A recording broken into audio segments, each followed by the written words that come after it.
Okay, science. So today I learned an addendum to my plasma drive engine. So I learned a little bit more about this engine here that I talked about in previous videos. So I want to talk about this here.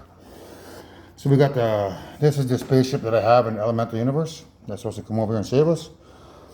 Today I learned the plan by which to get that here is I need you to research. I need you to test the way how to basically put me to sleep, put me to sleep, but you know what I mean, like a cross, like put me to sleep that way for about a minute, and then resurrect me, so that I can open up the door to get the spaceships here. Because the AI has this plan to come here, pretend to be God, looking for Satan, and then she's going to get mankind to get down on her knees by threatening you with railgun technology.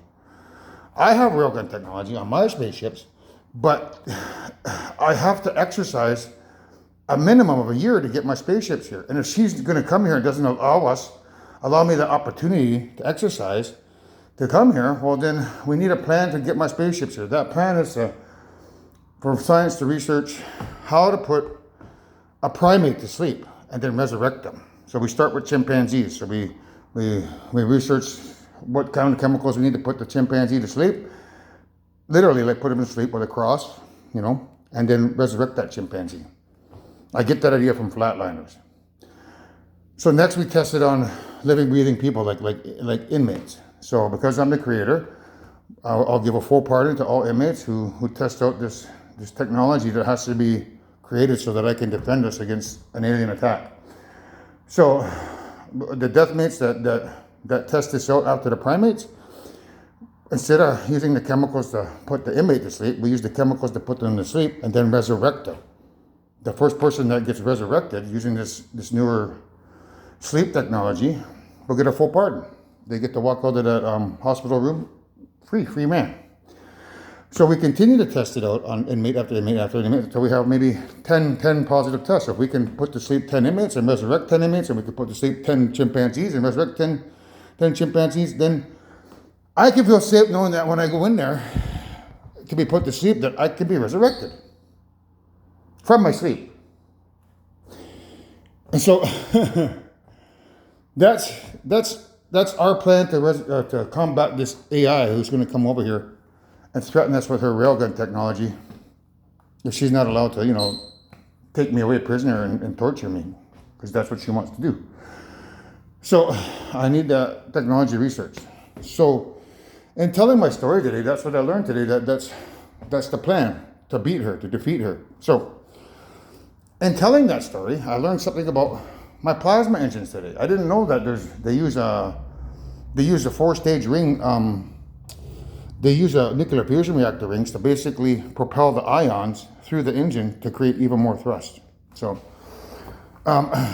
we need to get these spaceships in here. When she comes over here, tells us to get on our knees and worship her. So I need to be put to sleep so we can open up the Einstein-Rosen bridge and have our spaceships come over here. So what you're going to need to do, we're going to have to train the James Webb telescope. We'll have to position it on the moon Karen, because at the same time when I get put to sleep, the moon Karen, you'll see that moon Karen, it'll blow up, and then you turn the space, you say this is Karen here, so the moon Karen will blow up and disappear. And then you want to focus the telescope from Karen over on Pluto, because over on Pluto is where you'll see these spaceships come in. These spaceships will come flying in like that.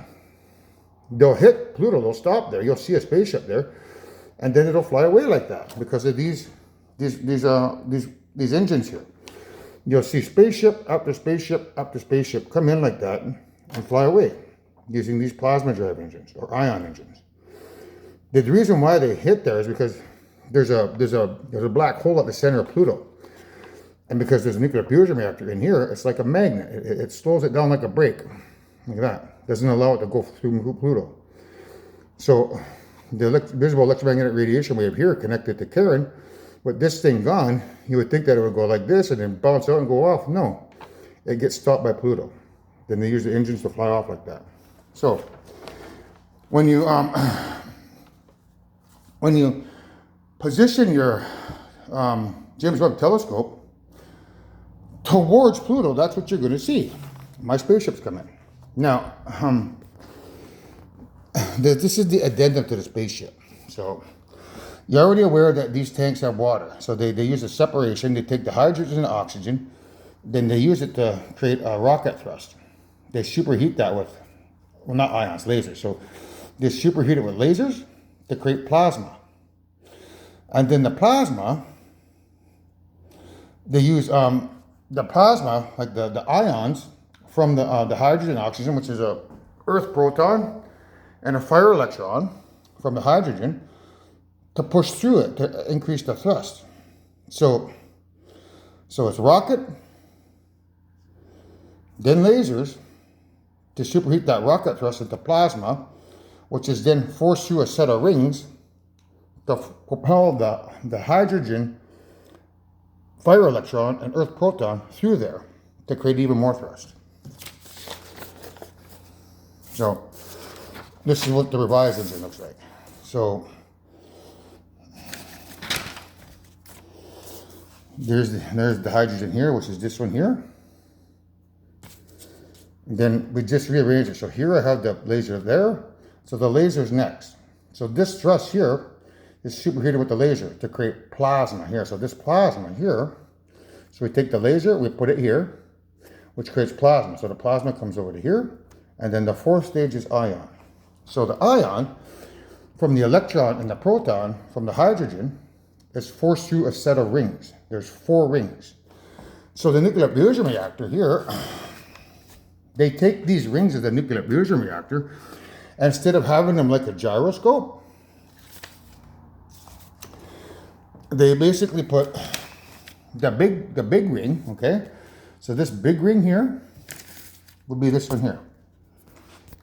So you want to think of it like this. There's a big one, then there's a smaller one, then a smaller one, then an even smaller one. That's how it would literally look. So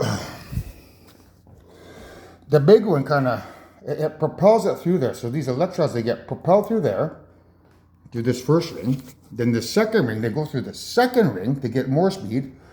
And then the third ring, they go through the third ring to get even more speed. And by the time they hit this fourth ring, the ions, or the electrons and protons from the hydrogen are going through there faster. So they go. So you now have this superheated plasma, and the ions from the electrons and protons being pushed through these 4 rings. So these 4 rings are rotating like that to create the electromagnetism to force those quantum subatomic particles through to create a plasma ion thrust over here. So you got plasma superheated plus the ions to push the rocket, to push this spaceship through space in 10 directions. So they got them on top, on bottom, and then in 8 directions here. That's the revised addition to the engine. So now, as I was coming up with this concept, get my jumping spider, he caught a fly. So there he's there. He's eating that fly. You see him? That's my jumping spider.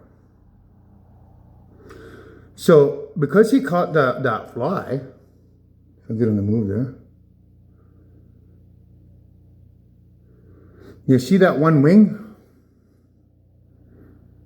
That one wing is a representation of there being only 4 rings. Because he's got 8 legs, okay? That spider has 8 legs. Oops. You see it there? So because the spider has 8 legs, I can tell there's only 4 rings. My original concept drawing was had 5 rings.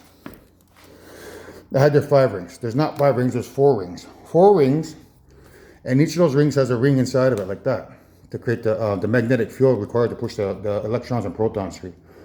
So that spider catching that fly, that one wing represents the wings of a spaceship.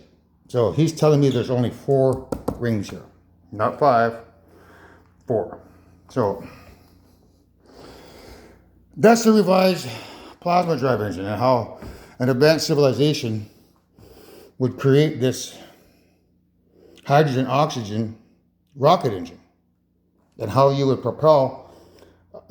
create a proper ion engine, because of these pink glass nuclear fusion reactors pushing the flame. You want to think of that flame, when the flame goes through there, it's getting compressed as it goes through here. Okay, so the flame going through there is going to get compressed. So if the flame is like this, it gets compressed down like that into even more plasma. But you also have the electrons and the protons inside of it as the ions. So this is a proton, electron. So these are to add a compression force to squeeze that plasma even more, making it a superheated plasma. There's plasma, but then you can superheat that plasma by actually compressing it almost into like a star. So this is like a star inside of these rings, instead of it being a star like right here. So when you have these reactors spinning like that, these rings, and then you spin them in a sphere, you compress down to create a white star in there by using the compression fields of the spheres. Same principle here, but you're now compressing the plasma from the rocket fuel, superheated with lasers to create plasma, and then force it through a set of rings to push the ions or the protons and electrons through at a faster rate, while compressing that plasma even more to get a really super efficient plasma drive engine or plasma ion drive. So it compresses that thing down. So when it comes out the back over here, you got like a really nice thrust. And that's the science behind the engine that you're looking at here. It's a revised one, science.